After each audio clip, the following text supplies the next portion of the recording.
zone defensively and execute the defensive schemes, and I just didn't see many problems there. They were able to guard a bunch of different people.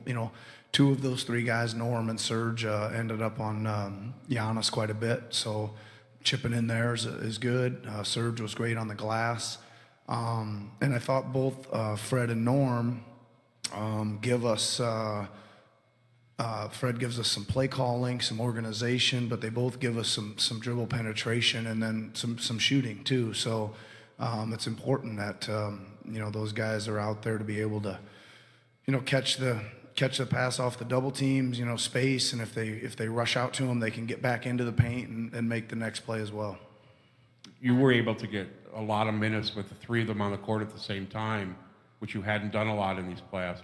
How much does that ease the load on guys like Kawhi and Kyle and Mark and those starters? Yeah, I think it's probably one of the biggest pluses that we've seen here in the last couple games is that we are functioning very well in the minutes. Kawhi's not out there, and even tonight with Kyle and Kawhi both not out there, and that's just again a little bit more the way we played probably in the regular season. We played, I don't know exactly how many games, 22 or whatever, without both of them, right? So we have to go function without them sometimes, and it's nice to be able to do that so they can gather. We can't. They're guarding tough players, and they're running the team, and they're playing defense and taking a lot of shots and all that stuff too. So it's nice to be able to let them gather, get their legs, get their breath back, and not have to play the whole game. To Reed, Coach, who is... Nick, Reed Forgrave with CBS Sports. Your offense was crisp right from the jump. What did you generally think about the rhythm and flow of you guys offensively? Well, obviously it was really good tonight, right? Anytime you look down and we get 32 assists, we're doing a lot right. And I think one of the interesting things about it is that Kawhi only has one, right? And he was passing the ball all night. So there must have been... where's Jonesy at? Jonesy keeps track of the hockey assists. He must have had a lot out, and then the next pass was leading to offense because they were putting, multiple people on him. So I think again, we just went in with the right mindset of, if you're drawing more than one defender, you got to get off it. And our spacing was pretty good. I thought we cut better tonight maybe than we'd had for a long time. And we were cutting in and then respacing. And again, if they did get out to us, we'd try to attack right back in and relocate and respace the floor and keep moving the ball. We're going to go to Dan. Nick, Dan Wicke with the Los Angeles Times. I think Giannis had 2 dunks in the layup maybe in the first 3 or 4 minutes, and you called a quick timeout. What was your message to the team there, and did you guys make an adjustment after that point? Well, I think that, we always talk about a lot of things about what's the foundation of our defense. And right at the top of the list is readiness. And I just didn't see us ready. We were kind of back, but we were kind of straight-legged. We weren't showing much length.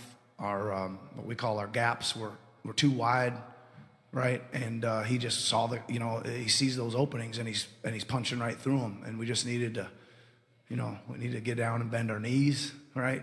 And extend our arms and get ready to go and get ready to try to catch the first move and not give him the straight line. We got to make him, bow out a little bit so it can get to our next help defender. To Scott, halfway to the back on the right, Coach. Nick, Scott Stinson with Post Media. How is Kawhi doing? He seemed to be laboring a bit out there, and were you concerned at all about pushing him too hard tonight? We were concerned. I think he's fine, right? I think he's fine. I think he's, he logged a lot of minutes. He's certainly tired, like a lot of guys in this series are. I think, he looks, he looks okay to me, and I think there's a number of guys out there that aren't 100%, on both sides of the ball. But again, he's got tremendous will. Right, he's got tremendous desire, and there's one time I was trying to give him an extended rest there, and he didn't really want it, so he must be okay. Coach, to Eric on the left here, has 2 questions for you. Eric Curry, The Athletic. We talked before the game about offensive rebounding and the risk reward of it. How important and impressive was what Serge did in that area? Well, I said before the game and even in the Phillies series, we were trying to figure out a way for Serge to impact the series. It took him till about game 4 in that series when we decided to go big. I hadn't loved the big lineup in this series, but when they go a little smaller, I mean, they're hardly ever small, but when they take Lopez out, they go to a little bit more of a smaller type lineup, and that's when Serge enters the game. And he, I think he just was determined, and we talked about it before the game. We said, listen, our transition defense has got to be great. We think if we get them in the half court, we can guard them. And I said, make really good decisions. If you're going to go in there, flying in there, you better have a good chance to get your hands on it, or at least tip it to keep it alive. And if you don't, you got to get into your sprint back. So I think Serge just was determined to get in there and fight for some position, and he looked really big and bouncy tonight and strong, and he got his hands on a bunch of them. Mark was really hard on himself after game 2. He said he sort of felt like his offense had impacted his defense.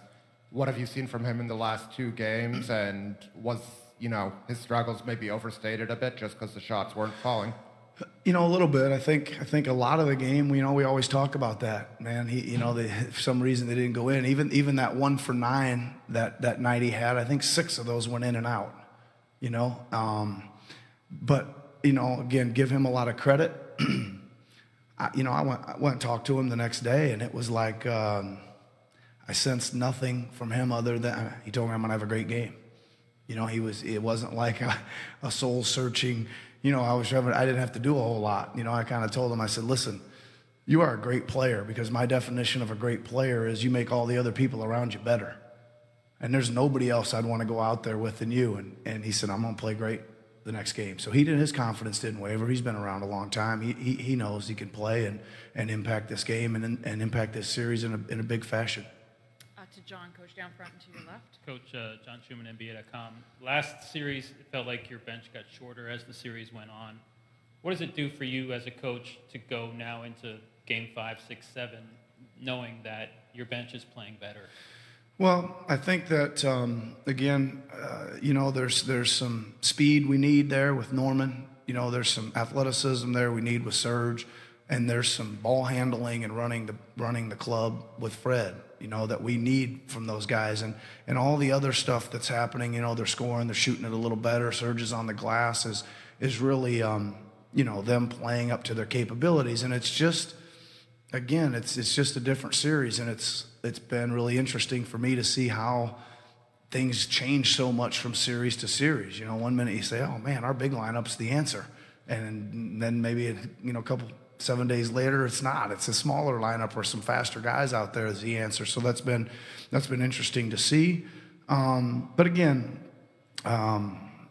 each game's its own entity, and let's see if those guys and all of those guys, we can go do it in Milwaukee. We need to take this challenge of playing in a hostile environment, right? We're going into a tough, loud place to play, and let's see if those guys can bring that same pop and focus, determination on the road.